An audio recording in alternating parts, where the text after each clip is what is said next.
Chers amis, bonjour et bienvenue dans un nouvel épisode d'Episcorama avec Monseigneur François Touvet, évêque de Châlons. Monseigneur, bonjour. Bonjour Florent et bonjour à tous nos auditeurs. Alors Monseigneur, aujourd'hui j'aimerais qu'on revienne sur une petite séquence qui date de cette semaine, le communiqué donc, que vous avez fait publier à propos d'un certain nombre de mesures de précaution qui ont été suggérées par le secrétariat général de la Conférence des évêques de France, en accord avec le Conseil permanent, et concernant les précautions à prendre dans cette période un peu compliquée de propagation du coronavirus. Le fameux virus. Le Voilà. fameux virus dont nous sommes bien, comment dirais-je, incapables de définir vraiment le contour et la gravité, etc.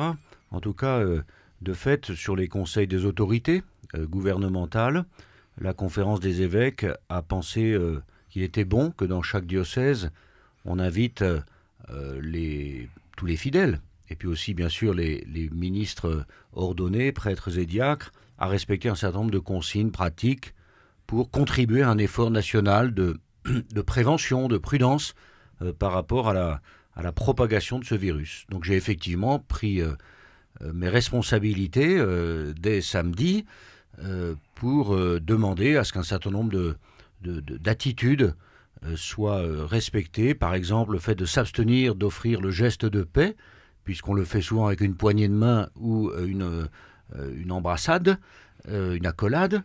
Donc il est recommandé de ne pas le faire, non pas pour ne pas se donner la paix, mais pour participer à cet effort, éviter les risques. Pareil pour la communion à l'Eucharistie, demander aux fidèles de recevoir la communion dans la main, et même pour ceux qui n'en ont pas l'habitude ou qui ne l'ont jamais fait comme cela, eh bien c'est une demande qui est faite, il n'y a pas de sacrilège, l'évêque le demande pour qu'effectivement il n'y ait pas de risque de propagation par les doigts du prêtre qui pourraient toucher la salive, la langue du fidèle. Enfin, voilà, c'est très pratico-pratique, mais il faut quand même prendre tout cela en considération. Alors face à ça, il y a un certain nombre de personnes qui réagissent de manière virulente derrière leur clavier. Alors sur deux points. Le premier, ce serait qu'il ne faudrait pas obéir aux autorités, il faudrait être des sortes d'anarchistes chrétiens qui considéreraient que toute autorité doit être combattue, et donc ça serait une veule soumission que d'obéir à ces recommandations. Et puis l'autre, c'est de dire, non, il n'y a pas à s'inquiéter parce que la foi protège de tout et on ne peut pas tomber malade à l'église. Alors, au passage, c'est arrivé il y a cette semaine de tomber malade à l'église, c'est arrivé en Alsace. Mais que dire face à ces deux attitudes qui se complètent des fois, hein? Oui, alors la première, c'est l'attitude par rapport aux autorités publiques, aux autorités de l'État.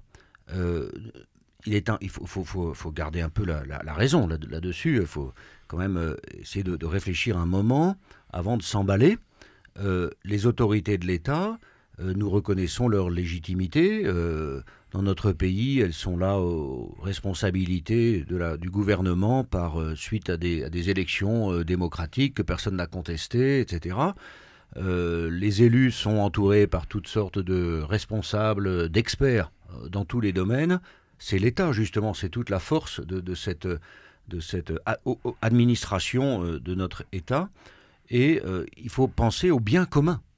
C'est pas chacun dans son petit coin qui va dire mais moi de toute façon je suis pas malade donc je m'en fiche et je ne rencontre pas de personnes malades. Bon, qu'en savons-nous d'ailleurs?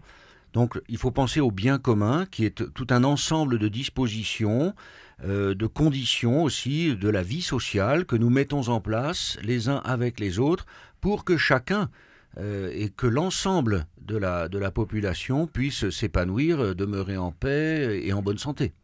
Donc, il faut d'abord regarder cela, c'est le bien commun. C'est un principe fondamental dans la doctrine sociale de l'Église. Le bien commun est bien supérieur à tous les intérêts particuliers de chacun. Bon. Donc, il y a cela, et puis il y a la légitimité de l'autorité qui, dans la doctrine sociale de l'Église aussi, appelle de notre part le respect et la docilité, la loyauté, parce que nous sommes des citoyens comme les autres. Le chrétien n'est pas sur une autre planète ou dans une réserve protégée. Donc le respect et la loyauté vis-à-vis des autorités, du moment que effectivement les mesures ou les lois qui sont prises n'enfreignent pas les grands principes de l'Évangile ou de la morale de l'Église. Et là, en l'occurrence, Qu'est-ce qui viendrait heurter les grands principes évangéliques que de dire attention, il y a un virus qui se propage, on ne le connaît pas bien, il n'y a pas de vaccin, il n'y a pas de traitement, prenons des mesures de prévention, de protection. Et donc les chrétiens, les catholiques, en tout cas moi j'ai pris ma part de responsabilité, nous nous associons à tout cet ensemble de mesures, c'est pas plus compliqué que cela. Voilà pour la première question. La deuxième, c'était sur le fait que la foi protège de tout, finalement. C'est une sorte de vaccin. Oui, j'ai vu des réactions comme cela en disant mais on peut pas tomber malade, on peut pas attraper le virus en communiant à l'Eucharistie. Écoutez, là, il faut aussi penser que notre religion chrétienne, ce ne sont pas des grands principes évaporés et en dehors du monde et du contexte du réel. Nous sommes dans le réel. Et notre Dieu s'est incarné, il a pris chair au milieu de nous, il a été fatigué, il a eu faim, il a eu soif, il a eu mal aux pieds probablement, il a pleuré. Donc si Jésus au milieu de nous est un homme, un vrai homme, comme nous le disons dans notre credo, vrai homme et vrai Dieu, eh bien il nous faut prendre en considération toute cette incarnation de notre vie, même si nous sommes des grands mystiques, même si nous avons la foi en la présence réelle de notre Seigneur dans la Sainte Eucharistie, et que ce n'est pas du pain que nous mangeons, mais le corps de Jésus, ce n'est pas du vin que nous buvons, mais le sang de Jésus, il n'empêche que le pain et le vin gardent leurs propriétés biologiques. Et donc, s'il y a une transmission du virus qui peut se faire par le contact des mains, de la langue, etc., nous devons en prendre tout simplement la mesure. Donc, être chrétien, avoir la foi, ne protège pas de telle ou telle maladie. Et nous connaissons tous des frères et sœurs qui sont chrétiens et qui sont malades. Et d'ailleurs, il y a le sacrement des malades qui est offert pour eux. Jésus a guéri les malades. Et les malades vont en pèlerinage à Lourdes en demandant la guérison. Donc tout cela, vous voyez, il faut essayer de se prendre un petit peu de recul pour réfléchir à tous ces enjeux. Et l'histoire de l'Église est jalonnée d'exemples de saints et de saintes qui sont tombés malades. Oui, alors beaucoup se sont portés au chevet des malades pour les soigner, bien sûr, mais beaucoup aussi sont tombés malades, ont pu être contaminés. Et puis dans les conditions qui étaient celles du Moyen-Âge ou d'autres époques, bien sûr, les chrétiens s'engageaient très, très généreusement au service des malades pour éviter, enfin, quand il y avait des grandes épidémies de peste ou d'autres maladies. Mais enfin, les conditions sanitaires n'étaient pas les mêmes et peut-être que la propagation se poursuivait malgré tous les efforts des chrétiens. Ça ne retire rien à leur générosité.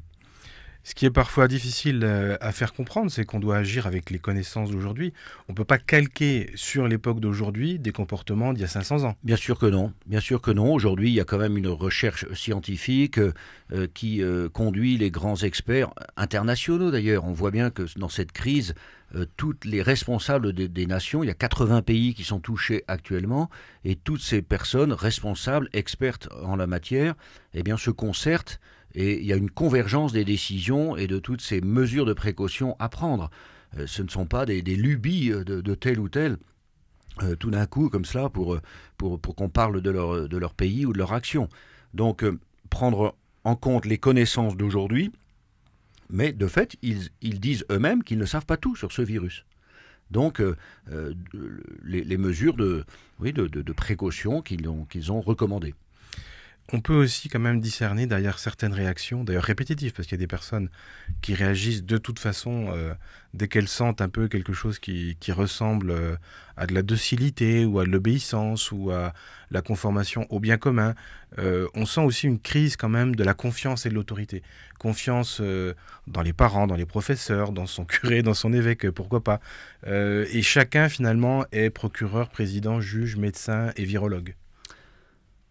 Oui, ben vous avez presque tout dit à travers cette question. De fait, et on l'observe d'ailleurs dans la vie de la société, cette espèce de défiance vis-à-vis de l'autorité qui se manifeste depuis des mois à travers toutes sortes de manifestations ou d'expressions. Et donc, alors, elle signifie quoi cette défiance ? Peut-être une certaine...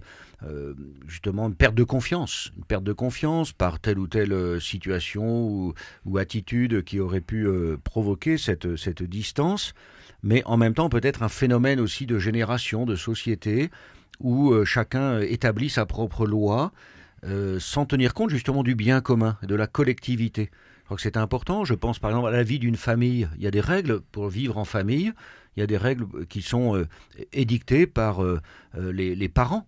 Ce sont pas, chaque enfant ne va pas édicter ses règles comme si les autres n'existaient pas dans la maison, parce qu'il faut vivre ensemble, parce qu'il faut partager un espace, etc. Donc dans la société, il en va de même, et certains sont appelés à exercer une certaine autorité.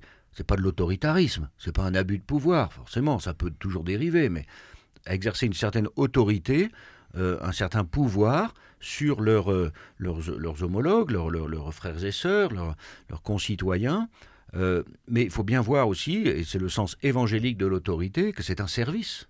C'est un service, c'est une responsabilité que tel ou tel accepte de prendre parce qu'il est sollicité pour cela et il va l'exercer sous la forme d'un service pour le bien commun, pour que chacun puisse s'épanouir, en vérité.